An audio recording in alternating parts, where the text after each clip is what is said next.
Game का genre क्या होगा? FPS, 2D, 3D? Genre, game genre. Genre. हाँ और फिर था टारगेट ऑडियंस। हाँ। तो sir target audience I guess मेरे हिसाब से पहले नहीं आनी चाहिए कि हम कॉन्सेप्ट तो बना लिए, लेकिन पहले हम कॉन्सेप्ट से पहले यही तो सोचेंगे कि हमें गेम किसके लिए बनाना है, फिर उस पे कॉन्सेप्ट सोचेंगे ना। नहीं नहीं नहीं नहीं नहीं, ऐसा नहीं होता। इसलिए ऐसा नहीं होता क्योंकि अगर मेरे को पता ही नहीं है कि मेरी गेम में क्या होगा, किस तरीके से यस होगा, सर। तो मैं कंपेयर कैसे करूंगा? लेकिन सर अगर हमने वो सोच लिया लेकिन मेरे को अब किसी और एज ग्रुप के लिए निकालना है, फिर तो वो प्रॉब्लम हो गई ना। डॉक चल रहा है ना, जो हाँ जी। आपका डॉक है वो चल रहा है, वो तो बाद में बना ना। जो मेन मेहनत हुई तो बाद में हुई, ये तो सिर्फ रिसर्च वर्क है। तो फिर टारगेट ऑडियंस के चक्कर में तो मेरा कोर कॉन्सेप्ट ही चेंज हो जाएगा सर, अगर मेरे में कुछ टारगेट प्रॉब्लम। टारगेट ऑडियंस का मतलब ये नहीं होता कि टारगेट ऑडियंस का मतलब ये नहीं होता कि आप ये ढूंढते फिरोगे कौन खेल रहा है कौन नहीं खेल रहा। टारगेट ऑडियंस का मतलब होता है कि आपको एक छोटी सी रिसर्च करनी होती है कि ये जो गेम है ये कितना चल सकता है, क्योंकि अगर आप ये नहीं देखोगे तो आपको इन्वेस्टर नहीं मिलेगा। देखो, छोटी गेम हो या बड़ी गेम हो, आपको इन्वेस्टर मिलता है, ठीक है। आपको ज्यादा बड़ी गेम, अगर बड़ी गेम है तो बड़ा इन्वेस्टर ढूंढना पड़ेगा, छोटी गेम है तो छोटा। तो वो भी डिपेंड करता है टारगेट ऑडियंस पे कि सर हम इतनी टारगेट ऑडियंस को टारगेट लेके चल रहे हैं, क्योंकि हमारी कंपनी का भी एक वो होता है ना, लिमिटेशन होती है। Yes sir. आप बना रहे हो, उसकी लिमिटेशन आपको पता चल गई कि यार ये लिमिटेशन है। अब हम जो कॉन्सेप्ट चुना है हमने, इसको हम यहाँ तक पहुंचा सकते हैं, इसके टारगेट ऑडियंस के ऐसा है, ऐसा तो है नहीं। तो अभी भी देखता होगा मोबाइल्स में कि घटिया ग्राफिक्स वाले गेम नहीं आ रहे। आ रहे यस हैं, सर। नो सर, नहीं आ रहे। आ रहे हैं। अभी भी बहुत घटिया ग्राफिक्स वाले मैंने आते नहीं हैं। देखे अभी तो। अरे बहुत आते हैं यार, एक नहीं हजार आते हैं। लेकिन क्या फायदा उसका, क्या है? मतलब छोटे गेम आ नहीं रहे अभी तक। हाँ जी। छोटे गेम भी आ रहे हैं आते ना। हैं। आते हैं। छोटे गेम आ रहे, क्यों आ रहे छोटे गेम? उनका टारगेट ऑडियंस तो बहुत बड़ा होना चाहिए। हाँ जी, लेकिन Next, इन्वेस्टर नहीं होती है। हाँ, इन्वेस्टर के लिए होता है ना कि टारगेट ऑडियंस हमने हमने मान के चलो, हम बोल रहे हैं यार ये जो एक ऐसा तो है नहीं कंपनी सिर्फ एक गेम बना के रखेगी। कंपनी 10-20 गेम बनाती है, 50 गेम बनाती है। अब उन 50 गेम को आपको ये डिसाइड करना है। जैसे मान लो मैं बोलूंगा यार इस गेम को ना सिर्फ 10,000 लोग ही खेलेंगे, क्योंकि 10,000 लोग ही, जैसे मतलब गेम्स मैंने देखा है अपनी रिसर्च वर्क की, कि 10,000 गेम। तो 10,000 गेम जो खेलेंगे, 10,000 भी तो बहुत होते हैं। अब वो यस सर। 10,000 के लिए जो गेम बनेगा उसके लिए पहले ऑडियंस ढूंढेंगे ना वो, पहले वो ढूंढ मतलब गेम डिसाइड होने के बाद ये डिसाइड होगा कि ऑडियंस कितनी है, अच्छा इतनी ऑडियंस रहेगी, इतना कौन ले सकता है। फिर उस बंदे से बात करेंगे कि यार ये रहेगी, ये टारगेट ऑडियंस रहेगी, इस टारगेट ऑडियंस का जो संख्या है वो इतनी हो सकती है इस गेम के लिए। ओके। आपको करना है कि नहीं करना। अगर कोई नहीं मिलती then they will again go for same things. लेकिन अगर उन्हें पता ही नहीं होगा गेम किस तरीके की है, क्या बनना है, किस तरीके का है, कौन सा कंसोल, मतलब कंसोल तो बाद में आता है, जेनरे डिसाइड नहीं हुआ, अगर जेनरे डिसाइड नहीं हुआ तो मैं कैसे ढूंढूंगा कि मेरी टारगेट ऑडियंस कौन सी है? सिर्फ सोच के ऐसा नहीं होता। ओके। पबजी पबजी जैसा फ्री फायर भी है। Yes sir. तो अब जो नया आ रहा है फौजी भी आ रहा है, तो वो एक गेम, वो आपका वो है ना कि आपको पता है कि ये गेम कितने लोग खेलने वाले। अब इसका मतलब ये भी नहीं है कि वो ये भी मान के चलें कि हमारा गेम ये बहुत सारी संख्या ये वाला गेम खेलती है, तो अगर इसके ऐसा गेम निकालेंगे तो वो भी चलेगा, नहीं चलेगा। कैसे चल सकता है, वो ऑलरेडी गेम चल रहा है वहां पे। तो ये भी हाँ जी सोचना सर। पड़ता है। तो सिर्फ यही नहीं सोच रहे होते कि टारगेट और हमारा गेम सबसे ज्यादा कौन खेलेगा, ये भी सोचते हैं कि उनको सबसे ज्यादा कौन सा गेम ज्यादा अच्छा लगता है according to them. Okay sir sir. हाँ। सर जैसे अब इसका मतलब हो गया कि टारगेट ऑडियंस एक तरह से नंबर है कि कितने लोग खेलेंगे। नहीं, एक एस्टिमेटेड नंबर। ऐसा नहीं होता कि टारगेट ऑडियंस, मैं अब एक गेम खेल रहा हूँ ये battleship, battle of ships, battle ships ऐसा कुछ गेम है। Hold on. राहुल, मैं क्लास ले रहा हूँ यार। मैं तेरे को जब बोला था तब क्लास नहीं ले रहा था। नहीं, वो कल कल कल वाली प्रॉब्लम ज्यादा है।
पर कोई जिंदा है ये?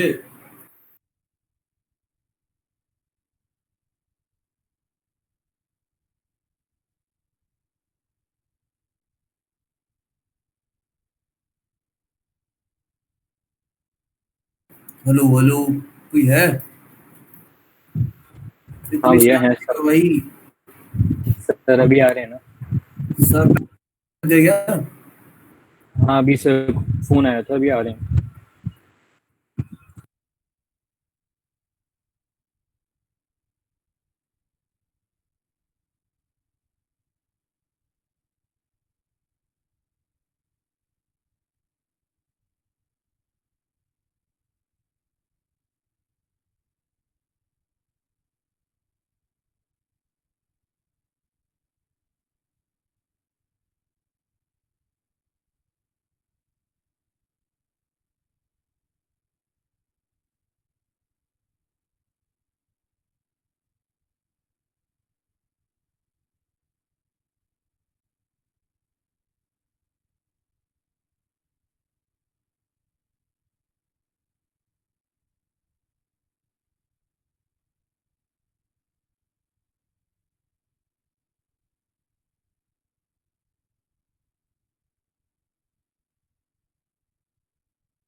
हेलो। सो कहाँ थे हम? संचित समझ आ गया? हाँ जी सर समझ गया। ओके। थोड़ा सा ये होता है कि इंटरेस्ट बाद में देखा जाता है, क्योंकि सिंपल सी बात है, अगर मुझे पता ही नहीं है कि मेरा गेम एक्चुअली करेगा क्या, मतलब फ्री रहेगा या किस तरीके का रहेगा, या पेड रहेगा या क्या रहेगा, उसका क्या जनरी क्या है, उसकी उसका मेन मूलभूत सिद्धांत क्या रहेगा, तब तक उसके जैसे ना हम गेम फाइंड कर पाएंगे, ना उसके जैसे हम कंट्रोल्स के गेम में, क्योंकि वो सिर्फ इसलिए नहीं होता। कभी कभार ये भी देखा जाता है कि कंट्रोल फ्रेंडली कौन सा गेम है, उस पर कितने बच्चे खेल रहे हैं और उसके क्या क्या कंट्रोल। तो बहुत चीजें रिसर्च की जाती हैं, उसके बाद ये देखा जाता है कि हाँ, इतने बच्चे खेल रहे हैं, क्यों खेल रहे हैं, वो भी डिसाइड होता है। ठीक है, फिर वही चीज अगर सेम पैटर्न हम भी क्रिएट करें तो फिर वो ज्यादा मेहनत होती है, ज्यादा अच्छा लगता है कि हाँ, इससे पॉसिबिलिटीज बढ़ जाती हैं। तो ये सब कुछ पता करने के बाद ही फिर आगे उसका मेन वर्क शुरू होता है, जहाँ पे उसके बारे में पूरी डिटेल्ड वर्क स्टार्ट होता है। ठीक है। Yes sir. Sir okay. एक सर और था सर तो बस। मेन पैरामीटर्स क्या होंगे कि मतलब कोई रेसिंग गेम है या बैटल रॉयल गेम है, मतलब किस बेस पे, मतलब अभी मतलब उस टाइप के गेम को कितने लोग खेल रहे हैं इसी बेस पे डिसाइड होता है, या किस बेस पे डिसाइड होता है कि टारगेट ऑडियंस कितने हैं? टारगेट ऑडियंस यार बहुत चीजों पे डिसाइड होता है। ये भी डिसाइड करता है कि हाँ, कितने लोग खेल रहे हैं, कितने ज्यादा लोग खेल रहे हैं, वो तो जरूर पक्का होगा। एक मिनट, एक मिनट, एक मिनट रुको।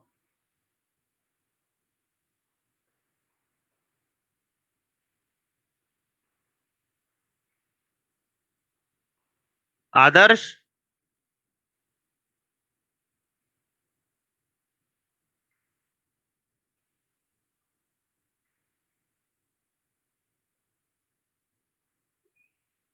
आदर्श नेगी। सर सॉरी, वो मेरे को अपने ग्रुप में मैसेज करना था सर, वो टॉप पे था, वो आज चला गया।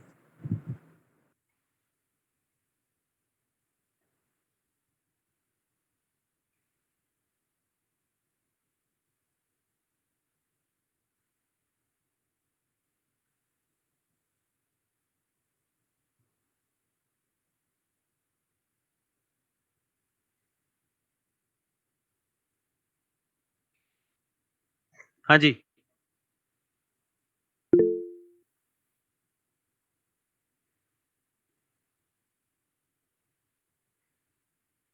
हाँ, तो क्या बोल रहे थे हम? सर देखिए जो मतलब जो पैरामीटर्स हैं वो इस तरीके के हैं कि जैसे कि एक गेम मोस्ट पॉपुलर गेम है, अब आप किसी का भी नाम ले लो, कैंडी क्रश का नाम ले लो, आप एंग्री बर्ड का नाम ले लो, और आप ये भी नाम ले सकते हो, क्या नाम है, पबजी का जो अब नहीं रहा, RIP, या फिर कोई भी कॉल ऑफ ड्यूटी ले लो। तो इनके एक पर्टिकुलर एरिया है ना, पर्टिकुलर बच्चे हैं जो खेलते हैं, ऐसा नहीं है कि हर बच्चे खेलता है, ऐसा नहीं है कि सारे बच्चे वही खेल रहे हैं, ये भी चेक करते हैं। नंबर ये चेक हो, दूसरा चेक ये होता है कि कितने नंबर के पास कैसी टेक्नोलॉजी है और वो किस तरीके के गेम खेल सकते हैं। मतलब नंबर ऑफ मोबाइल्स कौन से बिके हैं, नंबर ऑफ मोबाइल्स किसके पास कितने हैं, अगर किसी के पास कम वाला है तो वो ज्यादा नहीं खेल पाएगा, या हमारा जो गेम है वो कितने चीजों पे इफेक्ट करेगा, क्योंकि हमें अपनी ग्राफिक बाउंडेशंस पता है ना। ऐसा तो नहीं है कि हम सब कुछ एक्सट्रीम करके पबजी खेल सकते हैं। तो ये सारी चीजें बहुत ज्यादा इंपॉर्टेंट है अगर आप ये चीज करना चाहो। नंबर दूसरी बात, यूजर फ्रेंडलीनेस। आप वो गेम, कोई भी गेम ढूंढते हो जो भाई 10 million, 5 million, 18 million, 20 million, 100 million के पार गेम जा चुकी है, ऐसा कोई गेम नहीं है 100 मिलियन वाला। लेकिन अगर ऐसा कोई गेम है तो देखते हैं कि उसका क्या ग्राफिक्स है, कि, किस तरीके का गेम है, क्या हम उसके रीच पे कर पाएंगे, अगर नहीं कर पाएंगे तो उससे कम लेते हैं, फिर उससे कम, तो टारगेट ऑडियंस उसी के हिसाब से कम होती जाती है। या फिर ऐसा भी हो सकता है कि आप सिंपल सा गेम बनाओ और वो इतना हैवी हो जाए कि आपको पता। तो ये बहुत ज्यादा, ये साइकी पे भी डिपेंड करता है, ये बच्चों के झुकाव के ऊपर भी डिपेंड करता है, किस तरफ उनका ज्यादा जा रहा है। आजकल अगर तुम देखोगे तो ये जैसे हम अभी कर रहे हैं ये ऑनलाइन ट्रेनिंग तो चल ही रही है, लेकिन अब क्या हुआ है, अब कोडिंग भी ऑनलाइन हो गई, व्हाइट हैट आ गया है, IBM आ गए, सारे ऑनलाइन कोडिंग करना शुरू कर रहे हैं, ऑनलाइन कोडिंग सिखाना शुरू कर रहे हैं। सो क्या, क्यों आया वो ऑनलाइन कोडिंग? वाई? डिमांड बढ़ रही है ना, अब ऐसे हर कोई ऑनलाइन आने जा रहा है। शुरुआत किसी ने करी थी, अब बढ़ता जा रहा है। तो यही ट्रेंड देखते हुए वो गेम को डिसाइड करते हैं कि इस गेम को कितना करें, मतलब उसमें पॉपुलैरिटी रेशियो देखते हैं। ऐसा नहीं होता कि उनको पक्का यकीन होता है इतने गेम इतने बच्चे खेलेंगे, नहीं, वो एक एस्टिमेट होता है, और वो एस्टिमेट अगर आपके जो फाइनेंसर है उससे मैच कर जाता है तो वो पक्का गेम है। ठीक है सर हम्म जो मतलब गेमिंग के या फिर एनिमेशन के कैरेक्टर्स वगैरह होते हैं वो बनते किस में हैं? माया में बनते हैं कि डिपेंड ब्लेंडर करता है या डिपेंड ZBrush? करता है देखो, अभी आगे भी बताऊंगा मैं इसके बारे हाँ में, जी। आगे पूरा इंफॉर्मेशन होगी। पाइपलाइन का डिपेंड, मैंने पाइपलाइन बताया था, क्या होता है pipeline? when you yes sir. when when you work according to a plan, that's called a pipeline। अब पाइपलाइन के अंदर सॉफ्टवेयर कौन सा यूज हो रहा है, अब मान लो मैं यूज कर रहा हूँ माया, मान लो फॉर इंस्टेंट माया यूज कर रहा हूँ, and now I will see to it get Maya. मैं एक इंडस्ट्री ओनर हूँ, एक कंपनी ओनर हूँ, और मैं बोल रहा हूँ माया, तो मेरे को दूसरे सॉफ्टवेयर कैसे चाहिए होंगे? मेरा मेन माया है, यस सर। तो दूसरे सॉफ्टवेयर मुझे किस तरीके के चाहिए होंगे? अगर 3D का ये ले रहे हो तो फिर आपको अकेले गेमिंग इंजन लेना होगा। नहीं नहीं ना, ये सब भूल जा, दैट्स नॉट VFX के अंदर भी अगर आप किसी भी कंपनी, चाहे VFX कंपनी जो कंट्रोल, अगर आप एक मेन सॉफ्टवेयर यूज कर रहे हो और आपके पास ऐसे प्रोजेक्ट्स आते हैं जो उस मेन सॉफ्टवेयर से मेल खाते हैं, तो आपकी पूरी पाइपलाइन उसी मेन सॉफ्टवेयर पर आधारित होगी। मतलब जैसे माया है, अब माया पे अगर मान लो बायफ्रॉस्ट बहुत सही डायनेमिक्स पे काम करता है, तो बायफ्रॉस्ट लेगा, ये नहीं करेगा कि वो उस पे काम, रे फायर टूल पे, रे फायर टूल 3ds मैक्स के लिए। यस तो सर। इस तरीके से पाइपलाइन क्रिएट होती है कि उस सॉफ्टवेयर के सपोर्टिंग सॉफ्टवेयर, अगर मैं मान लो मैक्स पे काम कर रहा हूँ, चलो मैक्स पे मैंने कुछ करा, अच्छा ठीक है बहुत बढ़िया, अब मैंने उसे अनरियल पे लिया, अब मान लो चलता है वैसे, पर मान लो अनरियल इंजन या यूनिटी में से किसी में भी मैक्स को सपोर्ट नहीं करता, फिर क्या करोगे? अच्छा मैक्स पे ही बात ले लो, मैक्स और माया की बात करो, मैक्स में स्प्लाइन मॉडलिंग होती है, माया में स्प्लाइन मॉडलिंग सपोर्ट नहीं होती। ऑटोकैड में मैक्स, ऑटोकैड की फाइल मैक्स में सपोर्ट होती है, माया में सपोर्ट नहीं होती। And your architectural based company whose main work is in AutoCAD, अगर ऑटोकैड आपके पास मेन वर्क है, अब आप बोलते हो कि मैं माया यूज करूंगा, तो क्या वो बैठेगा लॉजिक? नहीं सर। नहीं, उसके लिए कौन सा यूज करना पड़ेगा? ऑटोकैड आपको। ऑटोकैड जो और आप मैक्स, माया बिकॉज मैक्स, हाँ माया नहीं। बिकॉज उनकी जुगलबंदी अच्छी चलती है, they are more friendlier than other Maya. तो एक ये ही सॉफ्टवेयर पे पूरा एसेट क्रिएशन हो जाता है। आपके ये डिपेंड करता है कि आपको प्रोजेक्ट किस तरीके के मिल रहा है। अगर आपका प्रोजेक्ट ओके मान सर। लो कई कंपनियां हैं अब, now these companies are bending towards blenders, why blenders is free but they are not as supportable as Maya, but blender क्योंकि फ्री है तो वो कर रहे हैं। अब ब्लेंडर का कितना काम आ रहा है कंपनीज में ये नहीं पता, ब्लेंडर्स का काम आ भी रहा है ये नहीं पता, माया कितने मतलब माया से ब्लेंडर स्विच होने के लिए क्या क्या चीज चल रही है ये नहीं पता। जो इंस्टीट्यूट्स हैं वो माया और मैक्स पढ़ा रहे हैं, तो ब्लेंडर के लिए उन्हें ट्रेनिंग देनी पड़ेगी। ऐसा नहीं हो सकता कि बच्चे आएंगे और सीधा ब्लेंडर पे काम करें, ब्लेंडर की ट्रेनिंग देनी पड़ेगी। सो दे आर डिफरेंट क्राइटेरिया, उन्हें ब्लेंडर लाने के लिए अपना पूरा पाइपलाइन चेंज करना पड़ेगा फ्रॉम स्टार्टिंग टू एंड। अपनी अपनी अपनी अपने अपना एम्प्लॉयज पाइपलाइन को, बनाना होगा एक अलग ही अपने इनको। हाइपलाइन अपने अपने एम्प्लॉयज को ट्रेन करना पड़ेगा उसके लिए। If yes you sir. Want, अगर मैं अभी बोलूं कि माया पे काम करके दिखा, कर लेगा? No sir. ट्रेन करना पड़ेगा ना, जी। तो ट्रेन और वो भी कम से कम टाइम में ट्रेन करना पड़ेगा। वाई? क्योंकि उसके क्योंकि प्रोजेक्ट प्रोजेक्ट। अटके हैं, प्रोजेक्ट का भी एक टाइमिंग होता है ना, तो उनके पास इतना स्टाफ होना चाहिए। सो बहुत सारी चीजें कनेक्ट करती हैं। आप एक सॉफ्टवेयर यूज कर रहे हो, क्यों कर रहे हो, किस तरीके से कर रहे हो, उसका काम क्या है। अब मेरे पास माया के प्रोजेक्ट आ जा रहे हैं, माया के, और मैं नहीं, मैं तो ब्लेंडर चेंज करूंगा, कर पाएगा? या नहीं मैक्स सर। चेंज करूंगा, नहीं करेगा ना। तो आपको नहीं। उस नंबर ऑफ प्रोजेक्ट्स भी देखने पड़ते हैं। तो बहुत सारी चीजें कंपनी में डिपेंड, कंपनी में सिर्फ प्रॉफिट नहीं चलता, कंपनी में भी चलता है कि किसके प्रोजेक्ट ज्यादा आ रहे हैं, उसको उस तरफ करो। अगर मान लो मेरे पास माया के बहुत सारे प्रोजेक्ट आ रहे हैं, ठीक है, और एकदम से 10 प्रोजेक्ट ब्लेंडर के आ गए, तो क्या मैं माया के सारे प्रोजेक्ट हटा के ब्लेंडर स्टार्ट कर दूंगा? नहीं, मैं क्या करूंगा, नहीं। मैं एक नया नया एक खोल दूंगा, एक नई ब्रांच खोल दूंगा। ब्रांच मतलब उसी में 4-5 बंदे बिठा दूंगा ब्लेंडर के, उस पर काम करो। Okay sir. 10 प्रोजेक्ट कम नहीं होते ना। तो वो पाइपलाइन यस सर, चेंज कर समझ दी ना गया। उन्होंने, तो 2 हाँ पाइपलाइन जी। चला दी, एक माया की पाइपलाइन चली, एक ब्लेंडर की। अब ब्लेंडर के सपोर्टेड सॉफ्टवेयर माया में नहीं चलेंगे, और माया के सपोर्टेड सॉफ्टवेयर ब्लेंडर में ही चलेंगे। तो ये भी चीजें होती हैं, सिर्फ एक चीज नहीं माना जाती। समझ गया सर। ओके, तो ये पूछना बेकार है कि आप मॉडल किस में बनते हैं। 2D मॉडल है तो इलस्ट्रेटर पे बनेंगे या फोटोशॉप पे बनेंगे, और अगर 3D है तो माया मैक्स और सिनेमा 4D और व्यू और ब्लेंडर, बहुत सारे number of software, number of जो आप कर सकते हैं। ठीक है सर वो सस्टेन डिजाइनर एंड पेंटर उसका मतलब काम क्या होता है? वो तब आएगा जब आप टेक्सचरिंग पे आओगे। ठीक है, वो टेक्सचरिंग का काम करता है। It use for texturing. एक होता है जिसे हम कहते हैं PBR, physical based rendering, physical based rendering support texturing. तो उसमें टेक्सचरिंग वहां आती है कि अब आजकल बहुत चल रहा है, जस्ट बिकॉज क्योंकि उसमें जैसा मैंने बताया फिजिकल बेस्ड रेंडरिंग, तो फिजिकली एक्यूरेट रेंडरिंग क्रिएट करता है। अगर लोहा है तो लोहा ही लगेगा, वो चांदी नहीं लग सकता। तो ये सब चीजें फिजिकली बेस्ड करेक्ट होनी जरूरत है, ताकि वो मेन स्ट्रीम यानी कि रियलिटी से, देखो ना, तुम्हारे गेम्स जितने हैं या तुम्हारे VFX जितना है, कोई मूवी देख लो, मूवी में वो देखा है तुमने, ट्रांसफॉर्मर्स देखी होगी तुमने, वो भी देखी होगी, क्या नाम है उसका, ट्रिनिटी, ट्रिनिटी क्या है, सॉरी क्या है वो, इन्फिनिटी वॉर्स। इसमें यस सर। आपने एक चीज नोटिस करी होगी कि जितने भी चीजें, चाहे वो CG में बना है सब कुछ, लोहे की चीज लोहा ही लगती है, यस और सर। प्लास्टिक की चीज प्लास्टिक लगती है, चाहे वो CG में होना चाहे पेड़ पेड़ ही लगता है। वाई? वो फिजिकली एक्यूरेट होता है। Everything must be physically accurate in terms of making VFX, और आजकल गेमिंग में फिजिकल एक्यूरेट माना जा रहा है। अगर तुम कॉल ऑफ ड्यूटी देख लो तो रियलिटी से कम नहीं चलता।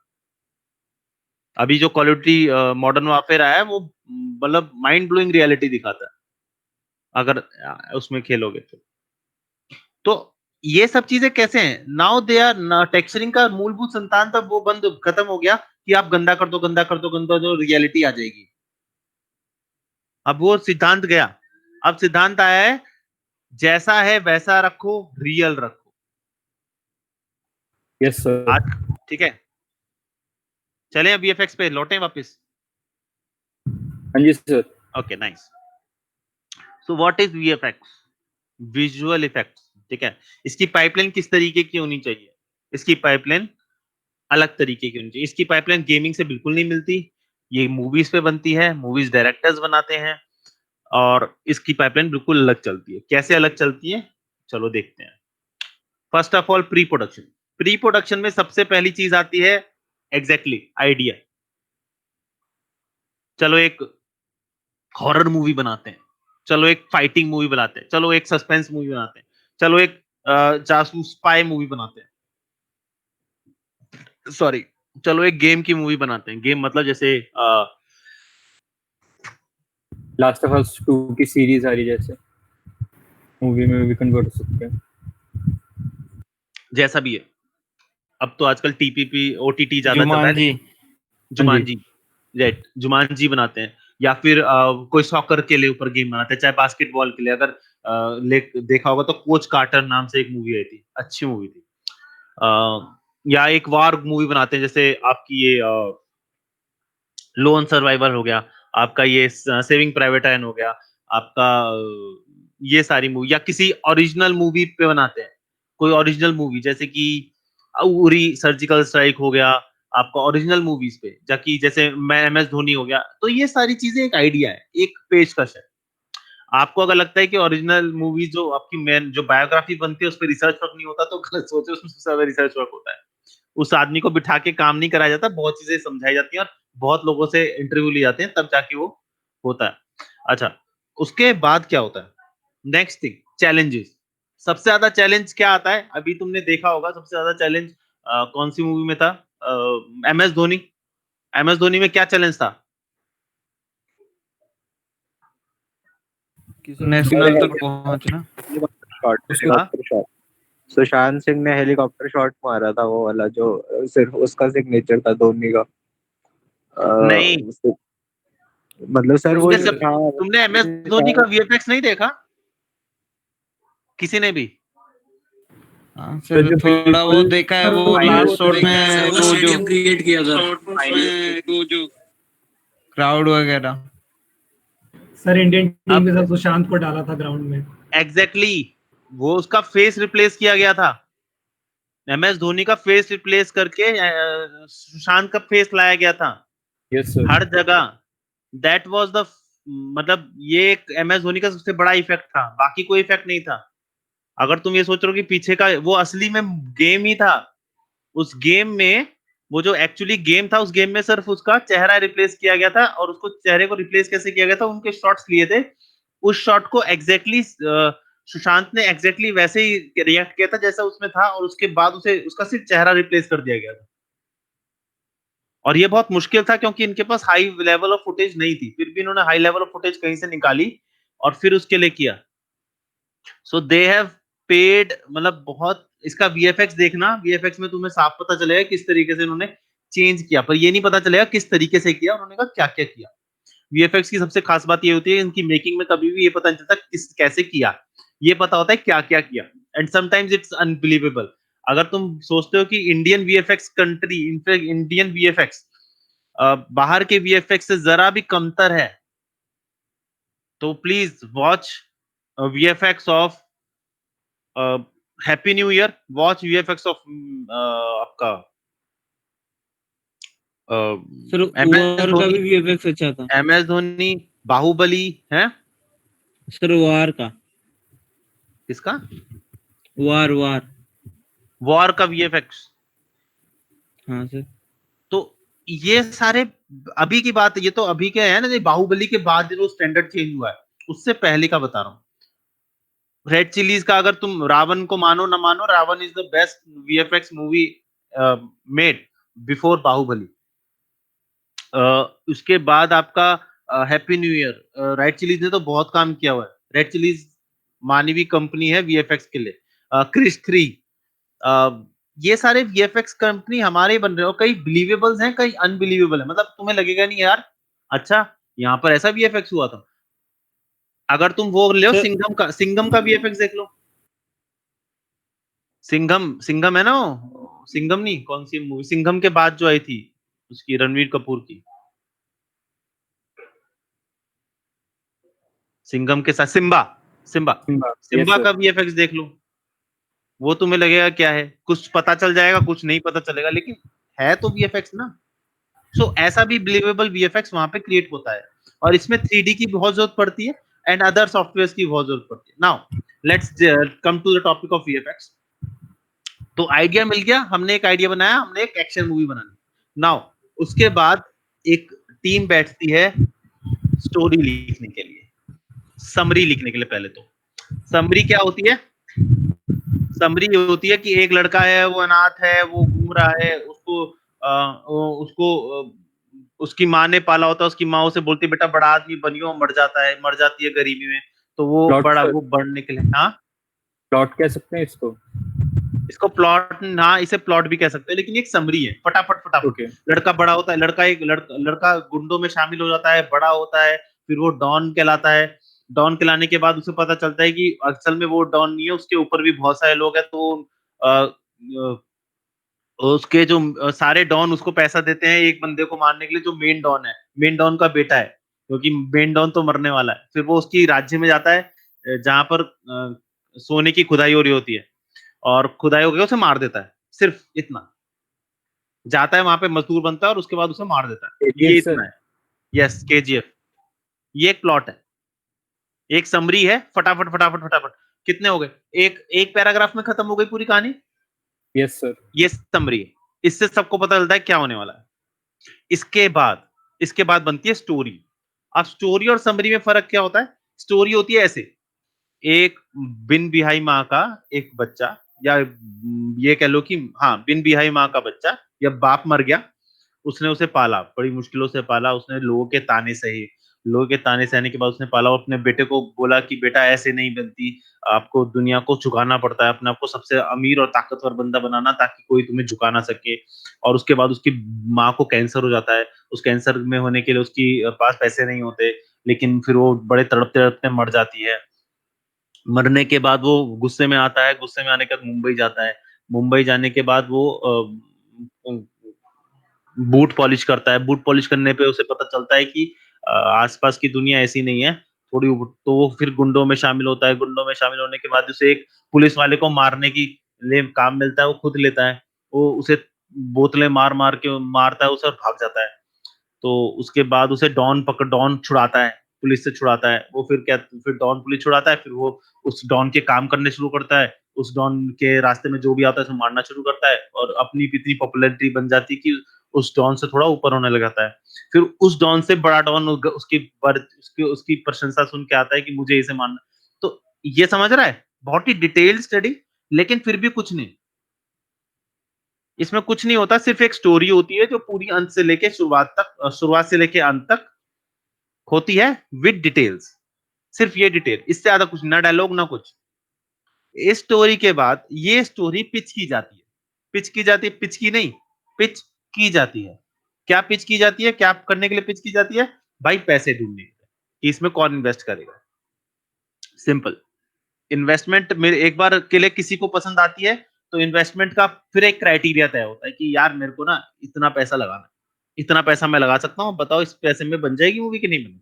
अगर बनती है तो ठीक है, नहीं बनती तो दूसरा पब्लिशिंग हाउस, कभी कभार तो 2-3 पब्लिशिंग हाउस मिलके एक मूवी बनाते हैं। ध्यान दिया होगा, शुरुआत में 3-4 पब्लिशिंग हाउस की एकदम से आता है, पहले टी सीरीज आता है, फिर रेड सीरीज एंटरटेनमेंट आता है, फिर कुछ आता है। तो ये एक्चुअली 3-4 प्रोड्यूसर्स मिलके एक मूवी बना रहे होते हैं। अब मूवी प्रोड्यूस हो गई स्टार्ट, अब स्क्रिप्टिंग की जाती है। स्क्रिप्टिंग बाद में क्यों होती है? क्योंकि स्क्रिप्टिंग होती है बहुत बड़ी, करीबन करीबन 1000, 2000, 3000 पन्नों की होती है। स्क्रिप्टिंग आपकी पूरी डायलॉग के साथ होती है। जैसे बोलता है क्या चाहिए रे तेरे को, दुनिया, दैट टाइप ऑफ थिंग। उसमें बिल्कुल वही बताया जाता है जैसा वो बोला जाता है, क्या माँ बोलती थी, कुछ भी जो भी। वो लड़की के साथ बैठ के वो उसकी माँ की हेल्प करता है, बोलता है तुम दुनिया में सबसे ताकत हो। ये सारे dialogue, with dialogues, everything is posted like this thing. और वो पूरी मूवी इस तरीके से चलती है, उस कितने भी तरीके चलेगी। जो मूवी का डायरेक्ट है, शॉट है, उसने बियर के बोतल फेंकी, उसने पकड़ ली, हाथ से पकड़ ली, राइट हैंड से पकड़ ली, राइट हैंड से पकड़ के उसने बियर पी और वापस उसके सर पे मार दी। तो राइट हैंड से पकड़ी, बियर पी नहीं, उसके सर पे मार दी। फिर दूसरे को पकड़ा, दूसरे को मारा, उसने उसके हाथ से अपना हेयर स्टाइल ठीक किया। सब स्क्रिप्टिंग के अंदर होता है, स्क्रिप्ट के अंदर होता है, लिखित में। लाइक गेम डेवलपमेंट डॉक होता है ना जो, वैसे ही समझ लो। स्क्रिप्टिंग होने के बाद अब क्या होता है, स्क्रिप्ट 2 भागों में डिवाइड हो जाती है, सॉरी 3 भागों में डिवाइड हो जाती है। पहला भाग जाता है उनके पास जो म्यूजिक कंपोज कर रहे होते हैं, म्यूजिक गाने ये सब ये कंपोज कर रहे होते हैं, इनके पास चला आता है, क्योंकि इनको पूरी स्क्रिप्ट पढ़ के गाने बनाने होते हैं। बहुत फेमस है केजीएफ का वो तन्ना नीनारम तानी नारम, जो पूरे उसमें चलता रहता है ना। तो वो भी म्यूजिक कंपोज है, वो भी म्यूजिक बनाया गया है। स्कोर जिसे हम कहते हैं वो भी होना चाहिए, म्यूजिक का एक पार्ट है स्कोर, उसे भी करना चाहिए। ऐसी कई चीजें, कई तरीके के म्यूजिक होते हैं जो क्रिएट किए जाते हैं, यहाँ तक कि आगे भी म्यूजिक क्रिएट किया जाता है, लेकिन वो एक्शंस के आधार पे होते हैं, उन्हें अभी छोड़ते हैं। ये होने के बाद, ये सब होने के बाद मतलब म्यूजिक चल रहा है, अब 3 भागों में स्क्रिप्ट था, तो एक भाग चला जाता है, एक भाग और चला जाता है, वो चला जाता है उनके पास जो कास्टिंग करते हैं, भाई इसमें ये बंदा होगा, ये बंदा होगा, ये बंदा होगा, ये बंदा होगा। कुछ बंदे अपने आप चुन लेते हैं कि भाई तुम्हारे पास स्क्रिप्ट है, करोगे कि नहीं करोगे। वो जो बड़े बड़े स्टार होते हैं ना, उनको वो देने की जरूरत नहीं पड़ती,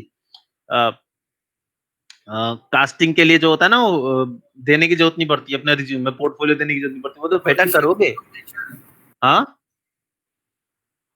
ऑडिशन ऑडिशन, राइट, ऑडिशन देने की जरूरत नहीं पड़ती, वो बोलते बेटा करोगे, हाँ मैं देखता हूँ, इसको पढ़ूं फिर देखता हूँ। तो दैट टाइप ऑफ थिंग्स, उनके पास जाना है, बजट है तो, बजट नहीं है तो नहीं जाते। अक्षय कुमार पकड़ना है या शाहरुख खान पकड़ना है या सलमान खान पकड़ना है, कौन सा पकड़ना है, चलो ये मूवी किस पे था। अगर घर की प्रोडक्शन है, धर्मा प्रोडक्शन है, तो कर लेगा सलमान खान, नहीं है तो बोलेगा भाई देखो इसमें ये चीज नहीं होनी चाहिए। यहाँ तक कि बड़े लोग ये भी करते हैं कि इसमें क्या चीज होनी चाहिए, क्या चीज नहीं होनी चाहिए, वो पहले खुद करते हैं, मतलब बोलते हैं ये चीज होनी, क्योंकि उन्हें अपना रोल अगर दमदार नहीं लगे तो या तो दमदार बनाने की कोशिश करते हैं, और अगर नहीं लगता तो वो हट जाते हैं। ऐसा भी देखा है कई बार, अक्षय कुमार के कई शॉट्स उसके गए, अक्षय कुमार की कई मूवीज शाहरुख खान या सलमान खान पे गए थे, जिन्होंने थोड़ी ये कहा कि ये शॉट ऐसा नहीं होना चाहिए, इसको बदल के ये कर दो, क्योंकि यहाँ पे मैं ज्यादा सही लगूंगा या फिर ज्यादा मेरा इम्पैक्ट आएगा, मना कर दिया। इरफान पठान, इरफान खान पता है ना कौन है, अभी मर गया जो, यस सर। उसने पहले मूवी इसलिए छोड़ दी थी क्योंकि उसे लगा था कि शाहरुख खान का जो रोल है वो ज्यादा पावरफुल है, मेरे रोल से ज्यादा पावरफुल उसका रोल है। फिर बाद में स्क्रिप्ट चेंज करके उसका रोल पावरफुल, क्योंकि नाम बिल्लू द बार्बर था, तो उसका नाम चेंज करके फिर उन्होंने मतलब बिल्लू रखा, लेकिन बिल्लू के बाद जो रोल की स्ट्रेंथ है ना वो ज्यादा अच्छी तरीके से दी। प्लस शाहरुख खान को भी ये था कि उसका रोल कम है, तो उसको भी ज्यादा दी, तो वो स्क्रिप्टिंग के हिसाब से वो डायरेक्टर कितना बेंड हो सकता है ना, वो देखा जाता है, पर ये होता है। इसके बाद जब कास्टिंग हो जाती है, कास्टिंग होने के अब तीसरी जगह, अभी तो 2 जगह गई, तीसरी जगह कहाँ गई, सोचो, तुम्हारा ही एरिया है। स्टोरी बोर्डिंग का तीसरा हिस्सा कहाँ गया, इसको आइडिया आर्टिस्ट के पास नहीं, वीएफएक्स आर्टिस्ट के पास नहीं जाएगा, वीएफएक्स आर्टिस्ट का रोल अभी है ही नहीं, वीएफएक्स आर्टिस्ट रोल है ही नहीं। हाँ जो मॉडल्स वगैरह वो नहीं बनाएंगे। नहीं, वीएफएक्स की बात हो रही है दोस्त, मॉडल कहाँ से आ गए, नहीं जो 3D में बनाएंगे। ना ना ना, अभी 3D का रोल ही नहीं है। कोई और, सदाशिव, दिल बहादुर, एडिटर के पास, एडिटर के पास, किसके पास, एडिटर एडिटर जो कहाँ मूवी से आ एडिट गया, करता है अबे सर, उसके अभी पास तो भी तो मूवी कास्टिंग बननी आता भी है शुरू वो। नहीं हुई, स्क्रिप्टिंग आई है।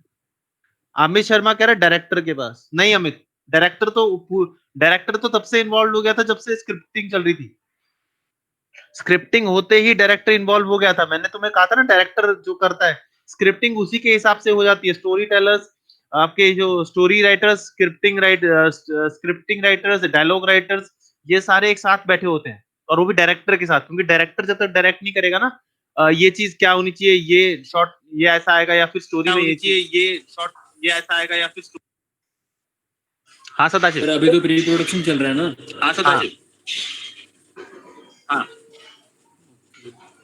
सर आर्टिस्ट के पास जो स्टोरी बोर्डिंग बनाएंगे, मतलब स्केच करेंगे। एग्जैक्टली, स्टोरी बोर्डिंग आर्टिस्ट के पास, guys what are you doing, storyboarding artist के पास, स्टोरी बोर्डिंग आर्टिस्ट के पास जाएगा, क्योंकि स्टोरी बोर्ड आर्टिस्ट वो होगा जो ये डिसाइड करेगा कि सीन में क्या रहना चाहिए, सबसे पहला जो डिसीजन होता है स्टोरी बोर्डिंग का वो 3 पार्ट्स में डिवाइड होता है। पहला ड्राफ्ट स्टोरी बोर्ड, दूसरा मीडियम स्टोरी बोर्ड, तीसरा डिटेल स्टोरी बोर्ड। ये हॉलीवुड इंडस्ट्री में काम करता है। इंडियन इंडस्ट्री में बहुत कम लोग हैं जो इस तरीके से काम करते हैं कि स्टोरी बोर्ड बहुत डिटेल ले जाए। वो ज्यादातर बड़ी हाई बजट मूवीज होती है जिसमें स्टोरी बोर्ड बहुत डिटेल जाता है, वरना छोटे स्टोरी बोर्ड से काम हो जाता है। जब तक कास्टिंग हो रही है तब तक स्टोरी बोर्डिंग, जिसे कहते हैं ना स्टिक फिगर्स के हिसाब से स्टोरी बोर्डिंग करते हैं। इसमें क्या होता है, इसका फायदा ये होता है कि डायरेक्टर को पता चल जाता है कि कैमरा एंगल्स कौन से होंगे, स्टोरी बोर्ड के हिसाब से क्या कैमरा एंगल होने चाहिए, टाइम ऑफ शूट क्या होना चाहिए, कितना टाइम में एक शॉट। अच्छा, कोई ऐसा है जो मुझे बता सके what is the difference between a shot and a scene? Shot and scene का डिफरेंस चकित तेरे को छोड़ के, क्या नाम है, संचित तेरे को छोड़ के बाकी कोई? Amit, Aman Shaikh, Adarsh, Ubay Agniyal, Aniket, Ankit Tomar. Sir shot is a single frame और scene is a collection of frames. Frames? Wrong, frame नहीं, you are right but not like frame. Frame नहीं होता, फ्रेम अलग चीज होती है। सिंगल फ्रेम का मतलब एक फ्रेम होता है बस। हाँ सर कई शॉट को मिला के एक सीन बनता है। ये ठीक है, ये उसने भी बोल दिया, ये ठीक लेकिन है, इसमें ये एक उसने चीज गलती कर दी। लेकिन इसमें एक चीज फ्रेम नहीं होता, फ्रेम नहीं होता। शॉट को कहते हैं जहां पे एक कैमरे से एक पर्टिकुलर एंगल पे सिंगल टेक सर, बेसिकली वही कहना चाह रहा हूं। एग्जैक्टली सिंगल टेक या एक टेक किया जाता है। अब वो टेक कितनी बार फाइनल होगा वो बात की बात है, एक टेक किया जाता है, उसे शॉट कहते हैं। और बहुत सारे शॉट को मिला के नहीं, क्या नाम है, किसने कहा था ये, Sadashiv, multiple shots create a scene but in a same environment. एक सिंगल एनवायरनमेंट के अंदर अगर आप एक सीन क्रिएट करते हो तो वो एक सीन क्रिएट किया जाएगा। अगर आपने 2 सीन करने तो 2 एनवायरनमेंट, डिफरेंट एनवायरनमेंट हो जाएगा। थोड़ा समझ आया एनवायरनमेंट के अंदर? शॉट अगर एक ही सीन के अंदर, अरे यार प्लीज मेरे को डबल सुनाई दे रहा है प्लीज। ओके, अगर एक ही सीन के अंदर मल्टीपल शॉट्स लिए जा सकते हैं, ठीक है, एक सीन के अंदर मल्टीपल शॉट्स लेते हैं। शॉट्स का मतलब होता है with a different camera angle, ठीक है, but in a same environment, ठीक है। Different camera angles, different timings, कोई हाथ दिखा रहा है, कभी आंख दिखा रहा है, कभी मुंह दिखा रहा है, कभी मिड शॉट ला रहा है, कभी फुल एंगल एनवायरनमेंट शॉट ला रहा है, कभी क्लोज ला रहा है, कभी सुपर क्लोज ला रहा है, कभी एंट आई ले रहा है, कभी फुल आई ले रहा है, कभी एंट आई ले रहा है, कभी मीडियम आई ले रहा है, कभी बर्ड आई ले रहा है। ये सारे शॉट्स है। कोई ट्रॉली शॉट ले रहा है, कोई बहुत सारे तरीके के शॉट्स हैं, लेकिन सीन एक ही होना चाहिए। एनवायरनमेंट चेंज नहीं, जहां एनवायरनमेंट चेंज हो गया इसका मतलब सीन चेंज हो गया, ठीक है। तो ये सारी चीजें, जितनी भी चीजें अभी हमने, हाँ बोलो।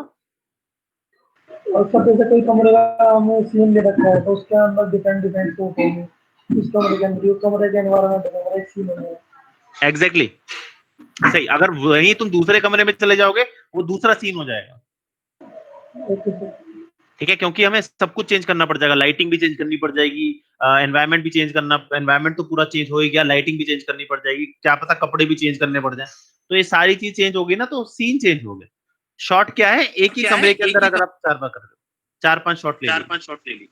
अच्छा सर, और अगर एक ही एनवायरनमेंट है और अभी मतलब 4 लोग हैं और दो के ग्रुप में बात कर रहे हो और दोनों का हमने शूट किया, तो एक ही सीन हो और उस सीन में 4 लोग हैं और दो के ग्रुप में अलग अलग बात कर रहे हैं, वो शॉट्स कहलाएंगे। इसमें नंबर ऑफ लोगों के ऊपर डिपेंड नहीं करता, इसमें सीन पे डिपेंड करता है कि एनवायरनमेंट सेम होना चाहिए। ऐसा नहीं होना चाहिए कि यार, हाँ सर बाय चांस ऐसा हुआ जैसे एक रूम में है, ठीक है, मैं रूम में बैठा हूँ और कैमरा जो है मतलब चारों तरफ दिखा रहा है विदाउट एनी कट, ठीक है, और मतलब जब चारों तरफ घुमा लिया देन उसके बाद ही मतलब कट कर दिया, क्लोज कर दिया, उसे सीन कहेंगे, शॉट ना कोई भी कटाया बीच में और सिर्फ रूम का ही है। हाँ तो सीन हो गया ना, एक पूरा सीन, एक शॉट में पूरा सीन ले लिया, ऐसी तो बोलते हैं। तो सर उसे शॉट भी बोल सकते हैं या नहीं? सिंगल शॉट में पूरा सीन ले लिया, इसे इस तरीके से डिफाइन करेंगे। अब देखो यार, जैसे एक अलमारी होती है ना, अलमारी के अंदर एक कपड़ा भी रखोगे तब भी अलमारी कहलाएगी, अलमारी के अंदर 20 कपड़े रखोगे तब भी अलमारी कहलाएगी। तो सीन ही होता है, चाहे एक शॉट में लो चाहे 20 शॉट। अगर एक शॉट या कंटिन्यू चल रहा है और वो जैसे रूम के अंदर से शॉट स्टार्ट हुआ और वो रूम के बाहर दूसरे रूम में चला गया, सिंगल शॉट। हाँ सर, सिंगल शॉट है, वो पूरा सीन होगा सर, सीन ही होगा ना सर उसे। हाँ, सिंगल शॉट में पूरा एक सीन कंप्लीट हुआ है। ठीक है, एक शॉट में कंप्लीट हुआ जिसमें एक रूम में एक बंदा है, वो दूसरे रूम में चला गया without shot cutting. Yes sir. हाँ, तो वो 2 सीन में शॉट हो गया ना, एनवायरनमेंट चेंज हो गया, 2 सीन आ गए लेकिन शॉट एक ही है। ये ट्रिक्स है यार, ये कैमरा ट्रिक्स हैं। ये एक आप बेबी ड्राइवर देखिए तुमने movie? Yes sir. Baby driver में शुरुआत में एक शॉट है जिसमें पूरा सिंगल शॉट पे पूरा उसका आना जाना दिखाते हैं। Yes sir. तो वो पूरा आना जाना कितने सीन्स क्रिएट करने पड़े होंगे उसे, पहले अंदर का सीन क्रिएट करना पड़ेगा। वो एक ही सीन मान के चलते हैं क्योंकि उसमें पूरा एक्चुअली सेट होता है। वो सेट कितनी बार यूज हो से कोई फर्क नहीं पड़ता, पर वो सेट जो उन्होंने किया है, मान लो उन्होंने सेट नहीं किया, उन्होंने पूरा एनवायरनमेंट ही दिखाना था, तो उन्होंने एनवायरनमेंट की तरह लाइटिंग वाइटिंग पूरा कर दिया, वो पूरा सीन क्रिएट कर दिया ना उन्होंने एक सिंगल शॉट में। अगर हम एक कैमरा कॉपी कर रहा है ऑब्जेक्ट को, हाँ, एक शॉट है उसको कैमरा कॉपी कर रहा है, ऑब्जेक्ट चल रहा है हमारा, तो वो ऑब्जेक्ट चल रहा है और बार-बार एनवायरनमेंट कैमरा कॉपी कर रहा है। Yes sir. तो वो प्री डिफाइंड सीन हो गया ना, उसमें प्री डिफाइंड सीन हो गया। प्री डिफाइंड का मतलब ये हुआ कि आपका सीन एक ही है लेकिन जगह चेंज हो रही है। ये थोड़ा सा कॉन्ट्रडिक्ट करता है लेकिन इस तरीके से चलता है क्योंकि यहाँ पे क्या है, जो सेटिंग है, मैंने आपको पहले बताया कि अगर सीन बदल जाता है तो सेटिंग चेंज करनी पड़ती है। इसमें सेटिंग चेंज नहीं, इसमें ऑलरेडी पूरा सीन ही, वो एक्चुअली एक ही सीन कहलाएगा, वो 2 सीन नहीं कहलाएंगे। सीन तब होता है जब आपका कट जाता है और सब कुछ चेंज हो जाए और दूसरी सीन पे चला जाए। जैसे मैं यहाँ पे रावण और राम हूँ, और राम का महल अलग है, वो अलग सीन आएगा। अब हनुमान जी उड़ के आए, उन्होंने 3-4 कट मारे और दूसरी राम जी के पास आ गए, तो राम जी एक अलग सीन हो जाए क्योंकि सब कुछ चेंज हो गया ना। ओके, तो हम बात कर रहे थे स्टोरी बोर्डिंग। तो स्टोरी बोर्डिंग में सब कुछ पता चल जाता है, एवरीथिंग, टाइम, मिनट, कौन सा डायलॉग कब बोला जाएगा, किस तरीके का कैमरा एंगल होगा। और ज्यादातर कैमरा एंगल स्टोरी बोर्डिंग के पहले हाफ में यानी कि ड्राफ्ट में सेट नहीं किए जाते। उसमें ज्यादातर मतलब एक तरह से डायरेक्टर्स का एक आइडिया लग जाता है कि हाँ, डायरेक्टर्स पॉइंट ऑफ व्यू ये है कि इस तरीके के एंगल होने चाहिए। और वो कभी कभार ये भी होता है कि वो शूट भी कर लेते हैं सिंपल छोटे छोटे उससे, यार ये रखते हैं, ये रखने से कैसा होगा, ये रखने से कैसा होगा। इसके अंदर अब स्टोरी बोर्डिंग के बाद, एक बार स्टोरी बोर्डिंग फाइनलाइज हो गई, फाइनलाइज मतलब ड्राफ्ट स्टोरी बोर्ड फाइनलाइज हो गया, इसके बाद कास्टिंग भी चल रही है अपने हिसाब से और ड्राफ्ट स्टोरी बोर्ड। अब ड्राफ्ट स्टोरी बोर्ड को आजकल के टाइम में क्या होता है, प्रीविज करते हैं। प्रीविज यानी प्री विजुअलाइजेशन। ये आप प्रीमियर में भी कर सकते हो, मतलब मैं आपको बता रहा हूँ कि डिफरेंट जैसे मान लो मुझे एक कट दिखाना है जिसमें एक लड़का बोल रहा है और लड़की सुन रही है और लड़की के पीछे से ओवर द शोल्डर एक कैमरा लगा हुआ है। अभी तो किसी मूवी में हो सकता है ना, तो उसका शॉट काट के एक ड्राफ्ट, एक रफ एडिट बनाया जाता है।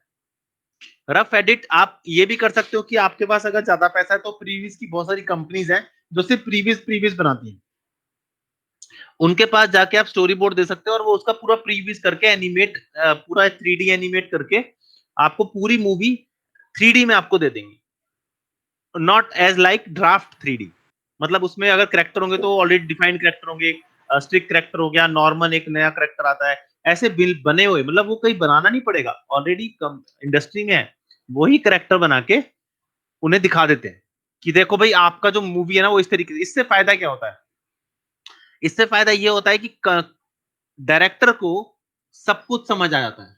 ये भी डायरेक्टर के साथ मिलके बने होता है और डायरेक्टर को 3D में ज्यादा अच्छे तरीके से समझ आने लग गया, आजकल बड़े हाईटेक हो गए हैं कि एक्चुअली उसका मतलब शॉट लेने से पहले उन्हें पता चल जाता है कि हाँ ये शॉट होना चाहिए। अब बात करते हैं, ड्राफ्ट हो गया, ड्राफ्ट होने के बाद प्रीवियस बन रहा है, प्रीवियस बनने के साथ साथ मीडियम भी शुरू हो जाता है। मीडियम में क्या होता है, मीडियम में आपके कैरेक्टर्स के जो रूपरेखा है ना वो आना शुरू कर देती है। जहां जहां कैरेक्टर फाइनलाइज होता जा रहा है उस कैरेक्टर की जो कास्ट है जैसा वो है उसके साथ स्टिक ड्राइंग को रिप्लेस कर दिया जाता है। अब असली कैरेक्टर्स आने शुरू हो जाते हैं, जैसे ब्लैक पैंथर आना शुरू हो गया, बेचारा मर गया, सो सॉरी, बट वो आ गया। उसका करेक्टर कौन कर रहा है, अच्छा ये कर रहा है, इसकी फोटो ले आओ, इसकी फोटो बनाओ। अब सारे ड्राफ्ट में इसकी फोटो बनेगी। आयरन मैन अभी भी है, आयरन मैन पहले से चलता आ रहा है, ठीक है, आयरन मैन लगा दो यहाँ, आयरन मैन लगा दो, आयरन मैन की। तो बेसिक स्ट्रक्चर ये है कि उसके अंदर अब आपको पता चल जाता है कि कास्टिंग किस तरीके से हुई है और कास्टिंग में कौन कौन कास्ट रहेगा, उन्होंने क्या कपड़े पहने होंगे, उनका क्या वेशभूषा रहेगी, वो सब कुछ मीडियम में जा रहा है। अभी भी डिटेल नहीं हुआ है, मीडियम में जा रहा है। डिटेलिंग में क्या चीज ऐड होती है, डिटेलिंग में ऐड होता है जब आप एनवायरनमेंट भी दिखाना शुरू कर देते हो, एग्जैक्ट एनवायरनमेंट। और माइंड यू, अगर आप बात करें हॉलीवुड की, तो हॉलीवुड में अगर स्टोरी बोर्डिंग आर्टिस्ट या स्टोरी बोर्डर्स ने पेन रखा हुआ दिखाया हुआ है ना टेबल पे कि यहाँ पेन रहेगा, तो डायरेक्टर भी उसे चेंज नहीं कर सकता, क्योंकि वो डायरेक्टर के हिसाब से ही बना है। तो स्टोरी बोर्डिंग इसलिए भी जरूरी होती है कि स्टोरी बोर्ड देखा, अच्छा ये ऐसे है, अच्छा ये ऐसा है, ये अच्छा है, तो वो डिटेल्ड में आएगा। डिटेल्ड में एक एक चीज आती है, एक एक छोटी सी छोटी चीज।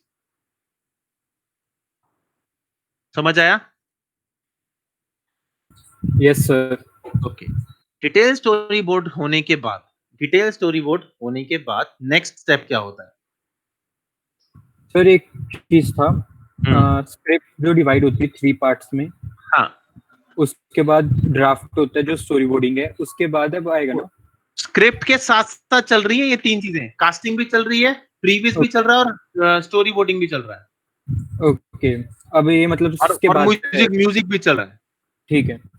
तो ड्राफ्ट स्टोरी बोर्ड होने के बाद क्या होता है, ड्राफ्ट स्टोरी बोर्ड होने के बाद क्या होता है, ड्राफ्ट स्टोरी बोर्ड होने के बाद प्रीवियस चलता है, क्योंकि प्रीवियस तक कम से कम स्टोरी एक स्कोर क्रिएट हो जाता है। स्कोर पता ना क्या होता है? किसी को स्कोर पता है क्या होता है? म्यूजिकल लैंग्वेज में कहते हैं स्कोर। स्कोर एक ऐसी चीज होती है जो पूरी एंटायर मूवी में सेम रहती है, एक म्यूजिक जो पीछे से आ रहा होता है। जैसे कि मैंने ही बताया, तन्ना नी नानम तानी नानम, ये वाला जो स्कोर है वीएफएक्स में, केजीएफ में, ये पूरे शुरू से लेकर लास्ट तक चल रहा है, ये ऑलरेडी वहां पे होता है। प्रीवियस में वो भी होता है, थोड़ी बहुत स्टोरी बोर्डिंग में थोड़ा बहुत डायलॉग्स भी खुद ही बोल देते हैं। जैसे एडिट कर रहा है तू, अब तू एडिट कर रहा है, तो एडिट करते करते अपनी डायलॉग की आवाज बोल दी, क्या चाहिए रे तेरे को यहाँ पे दुनिया, तो ये तू भी बोल रहा है और तू ही अपने आप एडिट कर रहा है। तो इस तरीके से एडिट की जाता है, rough rough kind of rough sounding हो जाती है। ठीक है, समझ आया? हाँ जी सर। अब स्टोरी बोर्डिंग होने लग गई, डिटेल स्टोरी बोर्ड हो गई। डिटेल स्टोरी बोर्ड से क्या पता चल जाता है? डिटेल स्टोरी बोर्ड से ये पता चल जाता है कि क्या चीज 2D में रहेगी यानी कि शूट होगी और क्या चीज 3D में रहेगी। अब 3D में रहने वाली चीजें 3D वालों के पास चली जाती हैं फॉर सिंपल ड्राफ्ट पर्पस। अभी ये नहीं होता कि फाइनल कर दो, बस बनाओ। अगर आपको ऑलरेडी पता है स्टोरी बोर्डिंग में ये होना ही होना है, इसको कुछ चेंज नहीं कर सकता, तो वो चल जाती है वहां पे 3D में, या किसी में भी जहां पे उसे जाना होता है। जैसे अगर बाहुबली कहूं तो झरना बनना पहले ही शुरू हो गया था कि वो ऊपर जाएगा झरने से होता हुआ, तो झरना बनना शुरू हो गया था। ये सब चीजें पहले ही शुरू हो जाती है। क्यों होती हैं? उसकी वजह है दीज थिंग्स टेक्स टाइम। जितना एक मूवी बनने में नहीं टाइम लगता, उतना उसके वीएफएक्स के लिए टाइम लगना जरूर लगता है, क्योंकि ओरिजिनल किसी भी चीज को ओरिजिनल बनाने में ऑलरेडी टाइम लगेगा।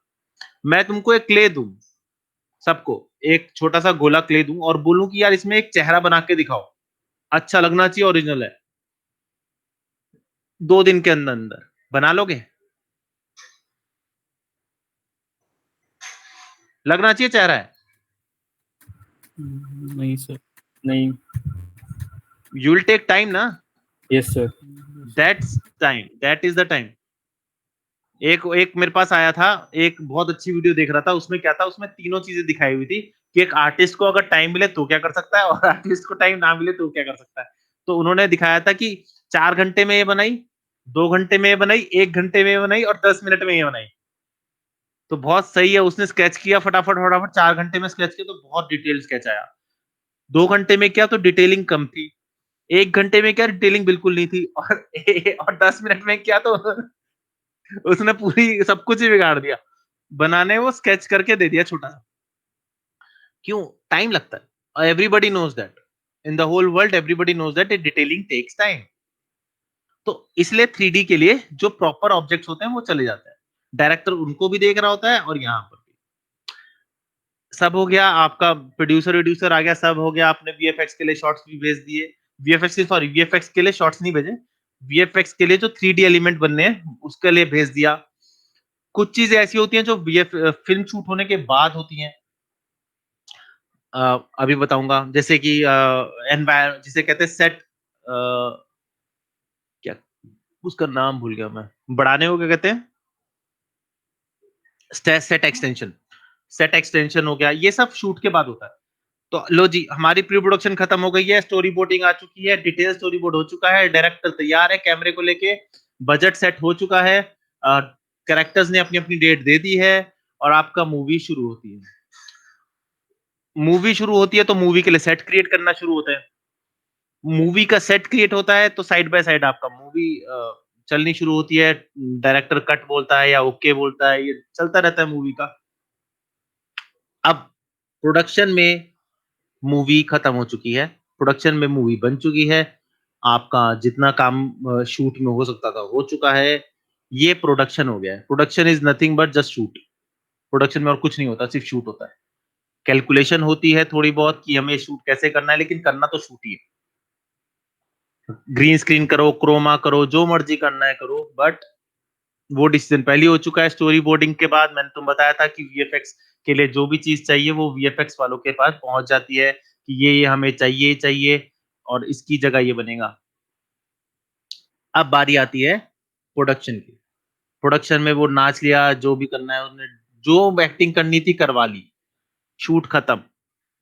अब क्या होता है, इसके आगे क्या होगा?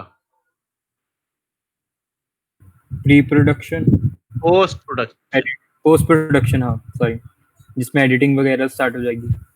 हाँ नहीं, बताता हूँ क्या होगा सर। शुरू देखियो, ये शायद स्टेप तुम्हें ना पता हो। पुराने के टाइम और अब के टाइम में कैमरे में क्या होता है? कैमरा डिजिटल होता है या रील वाला होता है? डिजिटल। हाँ, डिजिटल। अब भी 90% मूवीज कैमरे उस पे बनती है, रील पे, पता है? No sir. अब भी 90% ऑफ मूवीज रील पे बनती हैं। क्यों? क्योंकि रील्स की डिटेलिंग अभी तक डिजिटल वाले कैप्चर नहीं कर पाए। रील में जितनी डिटेलिंग होती है उतनी डिजिटल में नहीं होती। डिजिटल फिजिकली डिजिटल आपका देखने के लिए अच्छी होती है, लेकिन डिटेलिंग वाइज सबसे रद्दड़ मानी जाती है। डिटेलिंग वाइज रद्दड़ इसलिए मानी जाती है, पिक्सेलेशन का इशू आता है, बहुत सारे इशू आते हैं। तो ये सारे इशू फिल्म रील में नहीं होते, इसीलिए रील्स ज्यादा मानी जाती है। हाँ, लो बजट है तो आप वो डिजिटल कैमरे यूज कर सकते हो, लो बजट नहीं है, हाँ बहुत ज्यादा हाई बजट है तो बहुत ज्यादा हाईली एक्सपेंसिव डिजिटल कैमरे यूज कर सकते हो। लेकिन अगर मीडियम बजट है, आपका सब कुछ है, तो आप रील यूज करोगे। पहली चीज तो आपने रील बनाई। अब रील का मतलब क्या होता है? oh shit, फिजिकल रील होती है ना।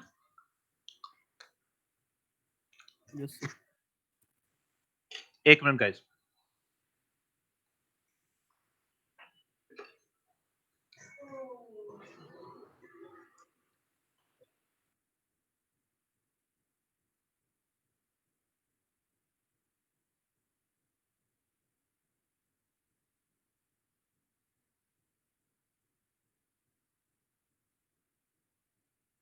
भाई कोई नोट्स बना रहा है क्या?